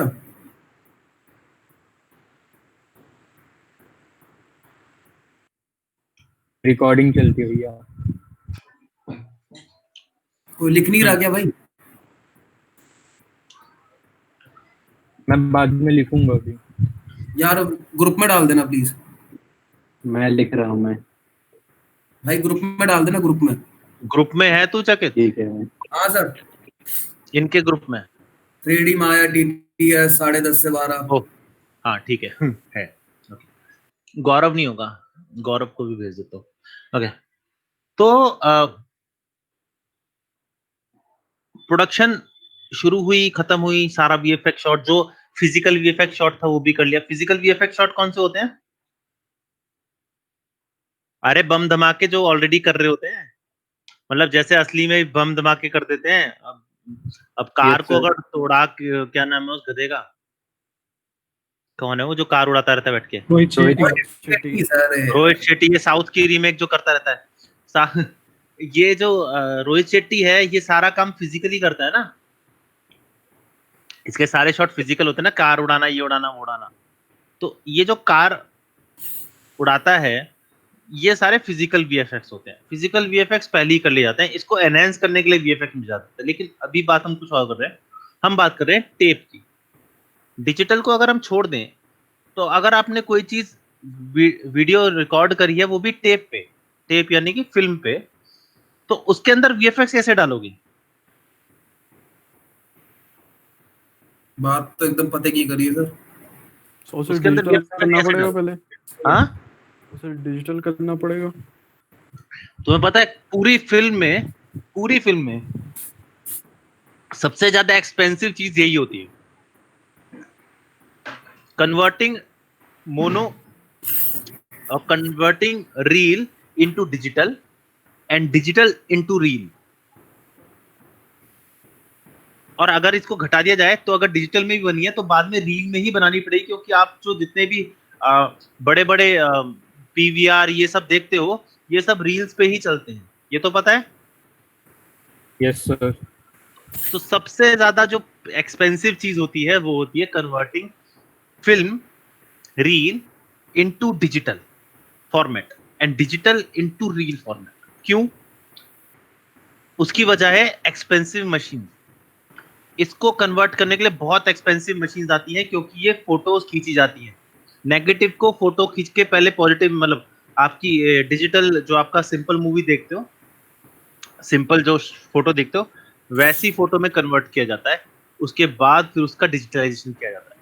अब तुम बोलोगे यार ये तो सिंपल है फोटो खींचने का, लेकिन डिटेल्स आनी चाहिए, एक भी डिटेल गायब नहीं होनी चाहिए डिजिटली। इसको करने के लिए बहुत कम कंपनीज हैं इंडिया में, बहुत कम है जो ये काम करती हैं। इनके पास बहुत एक्सपेंसिव होता है और ये बहुत ज्यादा पैसे लेती हैं सिर्फ इसके लिए,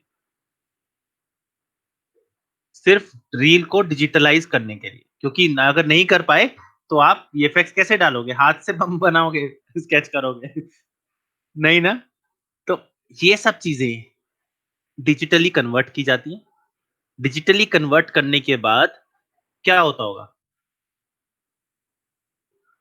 डिजिटली कन्वर्ट करने से पहले क्या होता होगा? बात की बात छोड़ दो, पोस्ट प्रोडक्शन में आते ही पूरी वीडियो को डिजिटलाइज किया। डिजिटलाइज करने के बाद क्या करेगा सबसे पहला काम? आइडिया?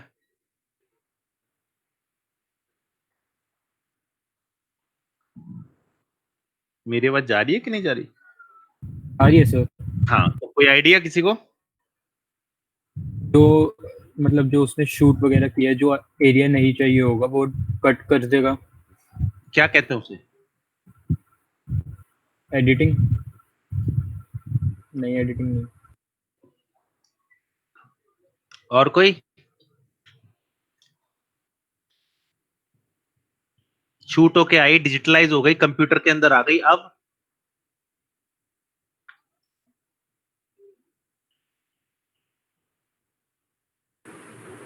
कंपोजिटिंग?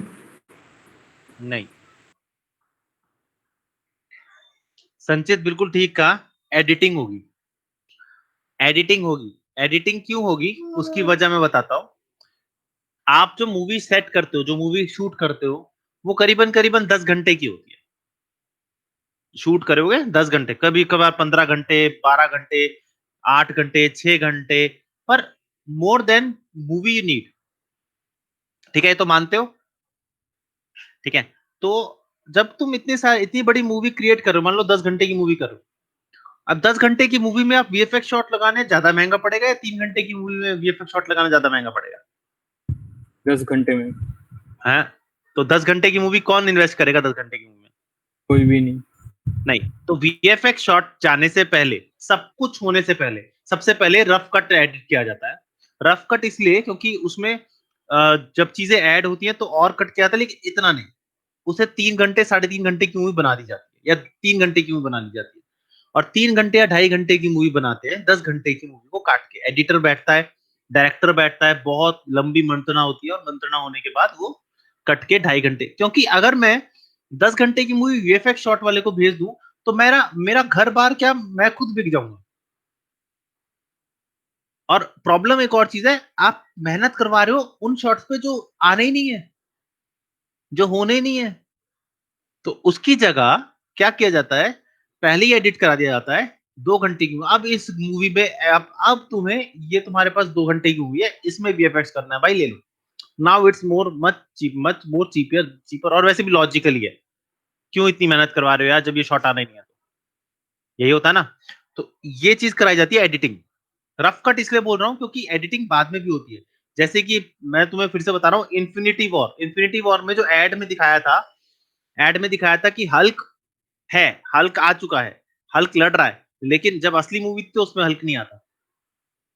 तो ये भी एक कट था जो बाद में होता है, लेकिन ये इतना बड़ा कट नहीं था। ये पूरा एक तरह से चेंज ही कर दिया था उसने सब कुछ। तो उसके 2-4 शॉट एक्स्ट्रा करने पड़े थे उन्हें, तो वो तो बिल्कुल ही पीछे चला गया। बाकी सब ऐसा नहीं होता, थोड़े बहुत सीन चेंज होते हैं, क्योंकि मैंने आपको बताया भी था ना कि वो एडवर्टाइजमेंट के लिए क्या करते हैं। यहाँ से एडवर्टाइजमेंट का जो एडिटिंग कट होता है उसमें एक एडवर्टाइजमेंट कट भी बनता है। एडवर्टाइजमेंट कट बनाने के बाद वो फटाफट वीएफएक्स पे जाता है, वीएफएक्स वाले फटाफट उस पर काम करते हैं और वो भेज देते हैं। सबसे पहले वही जाता है क्योंकि प्रमोशन चाहिए होते हैं। जब तक वीएफएक्स पे काम हो रहा है तब तक प्रमोशंस करो। और एक प्रॉब्लम और करते हैं वीएफएक्स वालों के लिए, सबसे बड़ी हेडेक पता है क्या होती है? कभी सोचा है वीएफएक्स के लिए सबसे बड़ी हेडेक क्या होगी प्रमोशंस के अंदर? सोचो, अगर तुम वीएफएक्स आर्टिस्ट हो और तुम जो काम कर रहे हो वो पहले ही प्रमोट हो रहा है, तो उसमें ऐसी क्या चीज होगी जो तुम्हारे लिए सबसे बड़ी सरदर्द हो जाएगी? तो उसमें वीएफएक्स है जो मूवी में वो सेम होनी चाहिए। नहीं, वो नहीं। और वो तो एक्चुअली वीएफएक्स वाला ऑलरेडी कर चुका है ना, उसे तो सरदर्द क्या है, वो तो एडवर्टाइजमेंट में हो चुका है। अब एड में जो उसने किया वो दोबारा कर देगा, उसकी कोई प्रॉब्लम नहीं है। तो ऐसी क्या चीज है जो सबसे बड़ी सरदर्द होती है? मेरे बहुत सारे वीएफएक्स के फ्रेंड्स हैं, वो कहते हैं यार सबसे बड़ी सरदर्द एक चीज होती है, मतलब मैं बताना नहीं चाह रहा। चकित, हाँ सर। सबसे बड़ी सरदर्द, तू तो फ्रीलांस करता है, तेरा सबसे बड़ा सरदर्द क्या होता है? सर ये मैं कस्टमर को छोड़ के हाँ, कस्टमर ने सब कुछ डिजाइन अप्रूव कर दिया है, तेरे को बिल्कुल बना दिया है, तेरे को बना के देना है। तो बस बना के देना है, ठीक है, अप्रूव्ड है। बना के देना है और अब सरदर्द बनाना है भाई। सबसे पहली बात तो जो तुम बना के दोगे ना उसके हिसाब से वो अप्रूव कभी नहीं करेगा।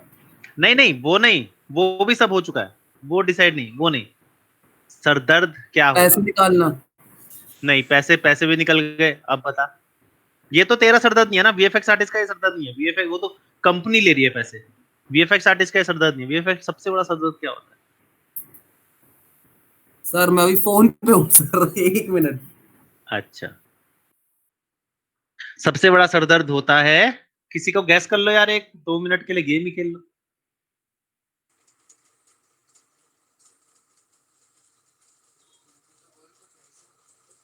अरे यार, सबसे बड़ा सरदर्द होता है। हाँ बोलो सदाशिव। नहीं सर, मैं सोच रहा था। क्या? बता। नहीं, मैं सोच रहा था कि सर अगर मतलब उसने इतना मेहनत किया है तो फिर ये सोचेगा ना कि मतलब उसका काम पसंद आएगा कि नहीं आएगा। नहीं, ये सरदर्द ये कंपनी के हेडेक होती है। तुम्हें काम पसंद आना ही है, ये तो आपका चैलेंज है। सरदर्द क्या होता है? जब आप एडवर्टाइजमेंट शुरू हो गई, एडवर्टाइजमेंट में ऐसा क्या चीज है जो वीएफएक्स वाले के लिए सरदर्द बन जाता है? मैं बताऊंगा, क्योंकि मेरे कई दोस्त हैं, जैसे कि एक है दिव्यांश, वो उस पे काम कर चुका है, क्रिस 3 पे, ये रेड चिलीज में काम करता था। आजकल वो ब्लैक नेगेटिव, क्या नाम है उसका, एमपीसी में कर चुका था, उसके बाद अब डबल नेगेटिव में वो काम कर रहा है।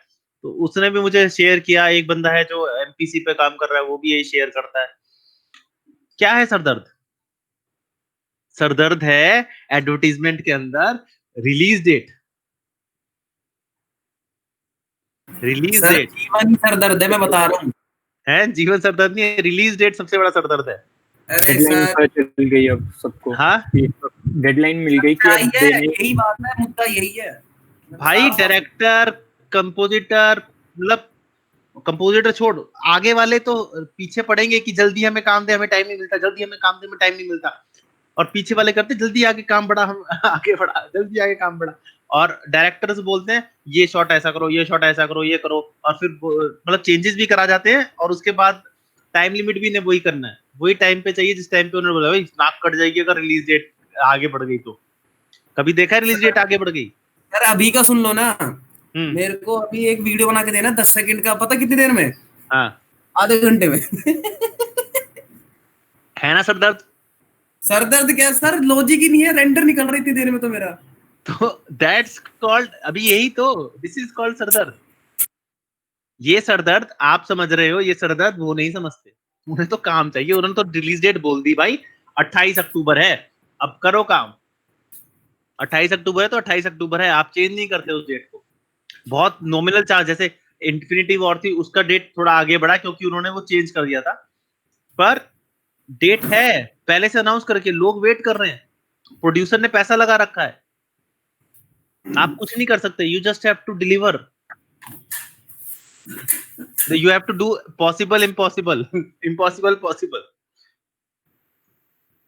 यही तो होता है। दैट्स तो ये डेट एडवर्टाइजमेंट में चालू हो जाती है। वीएफएक्स वालों के शूट हो गया, शूट पे डेट नहीं होती, शूट पे कभी डेट नहीं आती।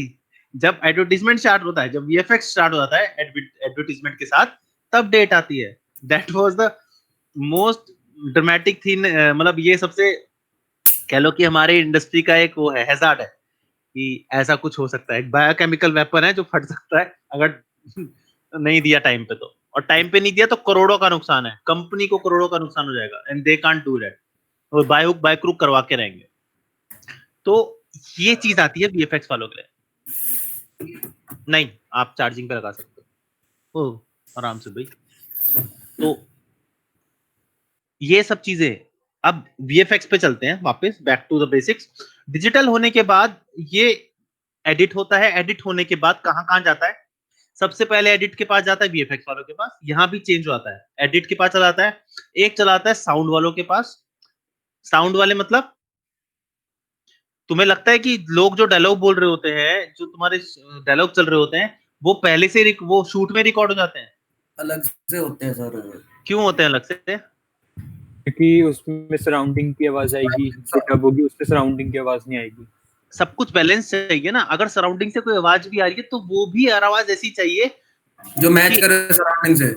हाँ, जो मैच करे सराउंडिंग से, या जो चाहिए, जो एक्चुअली चाहिए। बाहर नारे लग रहे हैं, बाहर नारे लग रहे हैं और बीच में से कोयल कूक गई हो गया काम। अब बंदा बोल रहा है, ऊपर से बंदा खा खा कर कुछ भी, कोई भी कुछ भी चीज, मतलब कहीं पर चल रहा है और किसी ने हंस दिया, वो माइक पे आ गया।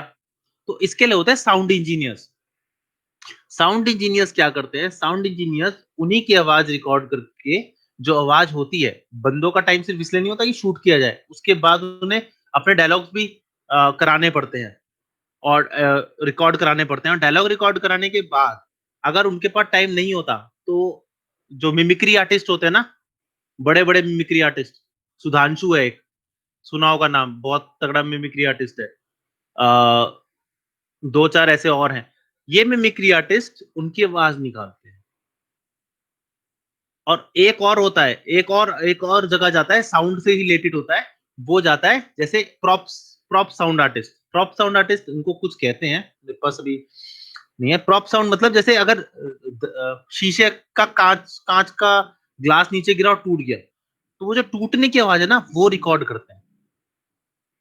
ये हर एक बारीक बारीक चीजों का रिकॉर्डिंग करते हैं। जैसे शीशे का कुछ शीशा नीचे गिरा, छड़ाक, वो असली में गिराएंगे इन कंट्रोल्ड एनवायरनमेंट। अगर कोई सीढ़ियों से नीचे गिरते हुए आ रहा है, तो उसको ऐसे नहीं कि किसी को असली में सीढ़ियों से गिरा देंगे, वो उसका रेप्लिका बना के उसका रिकॉर्ड करते हैं साउंड। बिजली कड़क रही, तो बिजली कड़क रही की आवाज कैसे आएगी? तो वो क्या करते हैं, शीट लेते हैं,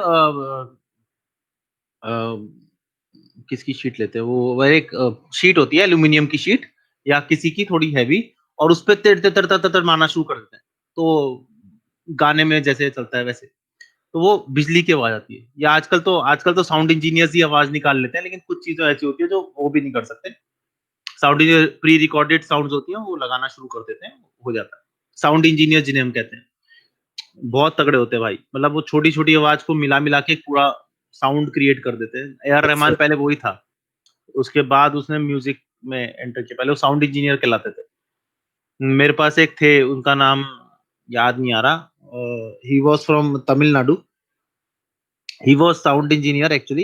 ही टुक मतलब उसने ए आर रहमान के अंडर, ए आर रहमान का एक साउंड स्टूडियो है, वहां पे उसने उससे एजुकेशन ली थी। तो 8-9 जने थे ये, 8-9 जने में से एक वो था। ये सब ए आर रहमान से पढ़े हुए हैं, तो साउंड इंजीनियर्स हैं। They make sound, they create sound, actually sound create करते हैं। They don't copy anything, they just create sounds. तो ये सब ऐसे साउंड इंजीनियर्स इनके पास चला गया। इसके साउंड आने से फिर उसके बाद वीएफएक्स वाले काम कर रहे हैं। अब वीएफएक्स वाले पहले फिर प्रीव्यूज बनाते हैं, लेकिन इस बार का previews according to VFX shot होता है। शॉट के अंदर प्रीव्यूज बनाते हैं, ठीक है। प्रीव्यूज मतलब अब असली में, मतलब एक तरह से तुम्हारा जो शॉट है, उस शॉट के अंदर जो भी 3D एलिमेंट होगा वो वहां पुट करेंगे, चाहे वो एक सिंपल ड्राफ्ट मॉडल ही क्यों ना हो, और वो बना के एक शॉट बना देंगे, पूरा का पूरा शॉट, मतलब पूरी की फिल्म बना देंगे उस तरीके से। वो फिर जाता है साउंड इंजीनियर्स के पास, क्योंकि साउंड इंजीनियर को अब वो 3D ऑब्जेक्ट की हिसाब से साउंड देनी होती है, ठीक है। अब साउंड दे रहे हैं, वहां पे वो बन रहा है। अब शुरुआत से मैंने तुम्हें कहा था कि स्टोरी बोर्डिंग जा चुका है वीएफएक्स वालों के पास, तो उनके पास कैरेक्टर्स, प्रॉप्स सब रेडी होता है, बस वो एनिमेट करना होता है, डायनेमिकली क्रिएट करना होता है, डायनेमिक्स क्रिएट करना होता है। बम फट गया, बाढ़ आ गई, ज्यादातर मूवीज देखोगे, डे आफ्टर टुमारो देखिए किसी ने, into the storm, tornado, twister, नहीं देखी? बहुत बढ़िया किया, ऐसी मूवी मत देखा करो। तो these movies are already related to the VFX shots, ये सारे VFX shots से रिलेटेड, क्योंकि इसमें जितना भी काम हो रहा है वो सारा VFX से रिलेटेड है। यहाँ तक कि एक मूवी आई थी अभी, सबमरीन की मूवी आई थी, उसका नाम हंटर किलर, वो किसी ने नहीं देखी होगी। और हंटर किलर से पहले एक और मूवी आई थी, वो भी उसमें वही सेम हीरो था, जियो स्टॉर्म, वो भी किसी ने नहीं देखी होगी।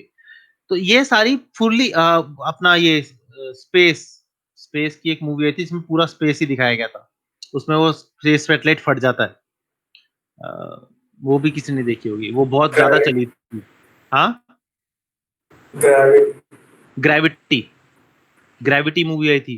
तो ये सारी मूवीज पूरी वीएफएक्स रिलेटेड होती है, यहाँ तक कि आपकी ट्रांसफॉर्मर्स टाइप की मूवी। तो इन मूवीज का वीएफएक्स पहले से ही शुरू हो चुका होता है, और एंड में आते आते कंप्लीट होने के लिए रहता है कि कंप्लीट हो जाएगा। ये क्या नाम है उसका, एक गार्डियन ऑफ द गैलेक्सी, ये पूरी सीजी मूवी थी, थोड़े बहुत कैरेक्टर थे जो असली थे, बाकी सारी सीजी थी।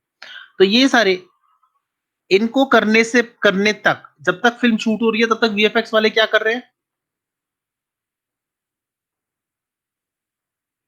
वीएफएक्स वाले कर रहे हैं R&D, रिसर्च एंड डेवलपमेंट। तुमने अगर देखना हो तो बैटलशिप देखी है किसी ने? देखिए बैटलशिप की वो देखना, मेकिंग, वीएफएक्स मेकिंग, उसमें उन्होंने कहा था कि उन्हें क्या करना पड़ा था। व्हाट दे डिड, उनको उनका शॉट है कि वो जो स्पेसशिप है वो पानी लेके उड़ता है, और फिर पानी के अंदर मतलब एक तरह से जब वो चलता है तो पानी के ऊपर कूद रहा होता है। तो पानी को रिएक्ट करने के लिए उन्हें अलग सॉफ्टवेयर क्रिएट करना पड़ा। ILM ने बनाई है movie, industrial light and magic. I don't know whether of you know about ILM, industrial light and magic, उन्होंने बनाई है। हाँ, सबसे बड़ी वीएफएक्स कंपनी ILM है। सबसे पहली वीएफएक्स कंपनी, प्लस दुनिया की नंबर 1 कंपनी है, वो आज तक उसे कोई टक्कर नहीं दे पाई ILM को। स्टीवन स्पीलबर्ग की है वो, लूकस फिल्म के साथ रहती है, ज्यादातर लूकस फिल्म्स मिलता है उसके साथ ILM। तो ये उन्होंने पूरा का पूरा सॉफ्टवेयर क्रिएट किया ताकि वो कर सके। तो R&D इतनी खतरनाक क्रिएट करते हैं ये लोग। R&D करने के बाद सॉफ्टवेयर क्रिएट हुए, लोकल्स क्रिएट हुए, प्लगइन्स क्रिएट हुए, जो मर्जी क्रिएट हुए, वो VFX, जब तक VFX शॉट कंप्लीट होते हैं सॉरी, जब तक शूट कंप्लीट हो तब तक ये सारी रिसर्च हो चुकी होती है और वो इम्प्लीमेंट कर रहे होते हैं किसमें, शॉर्ट्स में। अब फिर आपका मॉडलिंग कंप्लीट, आपको सिर्फ एनिमेशन करना है, थोड़ा सा डायनेमिक्स करना है और वीएफएक्स शॉट कंप्लीट। अब next is most difficult thing, VFX shot complete. ये सारा डिफिकल्ट है, पर इसके आगे और डिफिकल्टी ये है कि how to merge a CG object in a live movie. यहां काम आती है, गौरव ने जैसा कहा था, कंपोजिटिंग। अब कॉम्पिंग की बारी आती है। कॉम्पिंग में वैसे तो लाइटिंग जो की जाती है, जो वीएफएक्स के थ्रू लाइटिंग, जो सीजी मॉडल्स में लाइटिंग की जाती है, वो पीबीआर लाइटिंग कहलाती है, फिजिकल बेस्ड रेंडर लाइटिंग। इसके अंदर आईबीएल यूज की जाती है, image based lighting. And image based lighting का मतलब ये होता है कि इमेजेस के थ्रू, पैनोरामिक इमेज के बारे में मैंने पिछली बार बात की थी, पैनोरामिक इमेजेस के थ्रू लाइटिंग क्रिएट की जाती है और वो लाइटिंग आपको रियल वर्ल्ड से किसी भी सीजी ऑब्जेक्ट को जोड़ने में हेल्प करती है। रियल वर्ल्ड लाइटिंग, हम जो रियल वर्ल्ड लाइटिंग मतलब जैसे अगर सन लेफ्ट साइड से आ रहा है तो हम राइट साइड से नहीं दिखा सकते, लेफ्ट से ही आएगा। कितनी इंटेंसिटी से आ रहा है, कौन सा कलर स्प्रे हो रहा है, आसपास की बिल्डिंग किस तरीके की है, उससे कौन सा कलर स्प्रे हो रहा है, क्योंकि एवरीथिंग ब्लीड्स, कलर ब्लीड होता है, लाइट बाउंस होती है, कलर ब्लीड होता है। That will be discussing on lighting topic, जब लाइटिंग के टॉपिक पे आएंगे। और जिसने मेरा एक सेमिनार अटेंड किया होगा तो उसे पता होगा लाइटिंग ब्लीड होती है, लाइट ब्लीड की जाती है और वो कलर, वही कलर करती है। तो ये सारी चीजें आईबीएल्स क्रिएट करते हैं, इमेज बेस्ड लाइटिंग, और ये मैनुअली किया जाता है। हम अगर अभी स्टूडेंट लाइफ में हो, तुम जो स्टूडेंट लाइफ में हो तो तुम क्या करोगे, तुम्हारे पास बनी बनाई आईबीएल्स होगी, इमेज बेस्ड लाइटिंग एचडीआरआईज और ईएक्सआरस, उनसे लाइटिंग क्रिएट करने की कोशिश करोगे। ठीक है, दैट विल डू। लेकिन अभी के लिए, बाद में आपको दोबारा खुद ही शॉट करना पड़ सकता है लाइटिंग, आईबीएल्स को, पैनोरामिक इमेजेस को। तो ये सारी चीजें होने के बाद, ओहो 12:15 हो गए, चलो I will take 5-4 minutes more, because ये टॉपिक खत्म करने के बाद फिर अगले टॉपिक पे अगली बार बढ़ेंगे। कंपोजिटिंग खत्म। कंपोजिटिंग में जब बात आती है तो कंपोजिटिंग में कलर करेक्शंस आ जाती है, एडिंग सम मोर, जो कि 3D में नहीं आ सके वो प्रॉप्स ऐड करने की बारी आती है। धूल मिट्टी ये सब चीजें पहले से होती है, तो इन सारे जो जितने भी, कौन सा सॉफ्टवेयर सबसे पॉपुलर है? स्मोक। लास्ट कोई एग्जांपल जिस मूवी में यूज किया हो उसको? हाँ, तो लास्ट कोई मूवी आपको जो पता स्मोक में जो काफी फेमस हुई?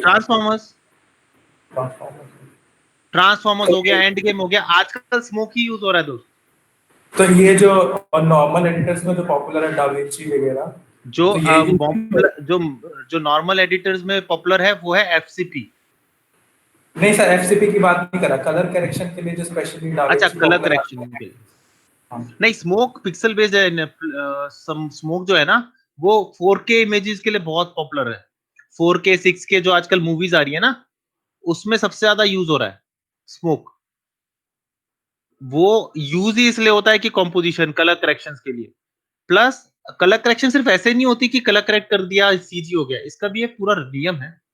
एंड आई थिंक बहुत ज्यादा टाइम हो गया है, तो मैं ये कंपोजिशन का जो चैप्टर है वो चैप्टर अगली क्लास में शुरू करूंगा। ठीक है गाइस? Okay okay sir. क्योंकि कंपोजिशन का चैप्टर छोटा नहीं है, थोड़ा बड़ा है। I have to describe